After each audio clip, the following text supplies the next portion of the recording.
Hello guys, how are you? কেমন আছো? Welcome to my YouTube channel dreams address everyone. আজ আবার জিকের নতুন আরেকটি এপিসোড নিয়ে এলাম, শুধুমাত্র তোমাদের জন্য। তবে একটি কথা, আমি যখন জিকের প্রশ্নগুলো থ্রো করব, তখন কিন্তু তোমরা প্রশ্নগুলোর উত্তর গেস করবে, তারপরে আমার উত্তরের সাথে মিলিয়ে নেবে, ওকে? তবে এবার শুরু করি, কেমন? প্রথম প্রশ্ন এবং তার উত্তরের অপশানগুলো একে একে স্ক্রিনে আসছে, তোমরা দেখো। ওখা বন্দরটি কোন রাজ্যে অবস্থিত? এটাই প্রশ্ন।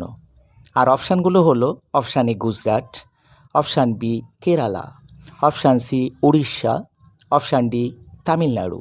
তোমরা উত্তর গেস করেছো, এবার আমার উত্তরের সাথে মেলাও। রাইট আনসার অপশান এ, অর্থাৎ গুজরাট।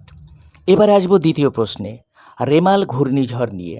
তোমরা জানো 27 মে 2024 রেমাল ঘূর্ণিঝড় বাংলাদেশ এবং পশ্চিমবঙ্গে আছড়ে পড়ে ব্যাপক তাণ্ডব ঘটিয়েছিল।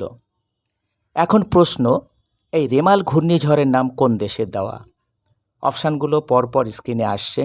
Option A Bharat, option B Sri Lanka, option C Oman, option D Myanmar. Right answer option C, অর্থাৎ ওমান।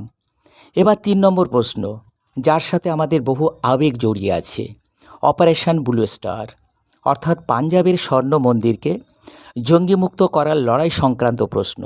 প্রশ্নটি হলো, অপারেশন ব্লু স্টারের সঙ্গে কোন প্রধানমন্ত্রীর নাম জড়িত?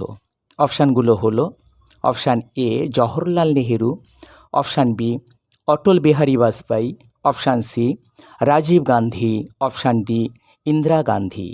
রাইট আনসার অপশান ডি, অর্থাৎ ইন্দিরা গান্ধী। প্রশ্ন নম্বর 4, প্রশ্ন স্ক্রিনে, ভূগোল সংক্রান্ত প্রশ্ন। প্রশ্নটি হলো, বিহারীনাথ পাহাড় পশ্চিমবঙ্গের কোন জেলায়? পরপর অপশানগুলো: বাঁকুড়া, বীরভূম, পুরুলিয়া, ঝাড়গ্রাম। আমার মনে হয় তোমরা উত্তর গেস করেছো। রাইট আনসার অপশান ডি, অর্থাৎ বাঁকুড়া। এবার 5 নম্বর প্রশ্নে আসব। এটিও ভূগোলের উপর বদ্বীপ সংক্রান্ত একটি প্রশ্ন। প্রশ্নটি তোমরা স্ক্রিনে দেখো, ভারতে পাখির পায়ের মতো বদ্বীপ দেখা যায় কোন নদীতে? Option A Krishna, option B Kaveri, option C Narmada, option D Godavari. Right answer option A, অর্থাৎ কৃষ্ণা। তবে এই উত্তরের সাথে আরেকটি তথ্য আমি তোমাদের জানাবো। সেই তথ্যটি হলো, আমেরিকার মিসিসিপি নদীতেও কিন্তু পাখির পায়ের মতো বদ্বীপ আছে। এবারে আসবো 6 নম্বর প্রশ্নে। প্রশ্ন স্ক্রিনে লেখা হচ্ছে, গান্ধী সাগর অভয়ারণ্য কোথায় অবস্থিত? Option A Gujarat, option B Madhya Pradesh, option C Assam, option D Tripura. আশা করি তোমরা উত্তর গেস করেছো, ঠিক আছে? আমার উত্তরের সাথে এবার মেলাও। রাইট আনসার অপশান বি, অর্থাৎ মধ্যপ্রদেশ। প্রশ্ন নম্বর 7, একজন প্রখ্যাত ব্যক্তিত্বকে নিয়ে প্রশ্ন। প্রশ্নটি হলো, বিসমিল্লাহ খান কোন বাদ্যযন্ত্রের সঙ্গে যুক্ত? অপশানগুলো একে একে স্ক্রিনে লেখা হচ্ছে: sarangi, shehnai, tabla, sitar. Right answer option B, অর্থাৎ সানাই। তবে বিসমিল্লাহ খান সম্পর্কে আরও 2-1টি কথা হলো, তিনি ওস্তাদ উপাধি পেয়েছিলেন। এছাড়া ভারত রত্ন সহ আরও বেশ কয়েকটি বেসামরিক সম্মানও তিনি লাভ করেছিলেন। পরের প্রশ্নে আসছি। প্রশ্ন নম্বর 8, স্ক্রিনে দেখো, মালয়েশিয়ার মুদ্রার নাম কি? অপশানগুলো হলো pound, ngultrum, ringgit, euro. Right answer তোমরা অবশ্যই গেস করেছো, এবার আমার সঙ্গে মিলিয়ে নাও। রাইট আনসার অপশান সি, অর্থাৎ রিঙ্গিট। এবারে 9 নম্বর প্রশ্ন, খেলার উপর প্রশ্ন।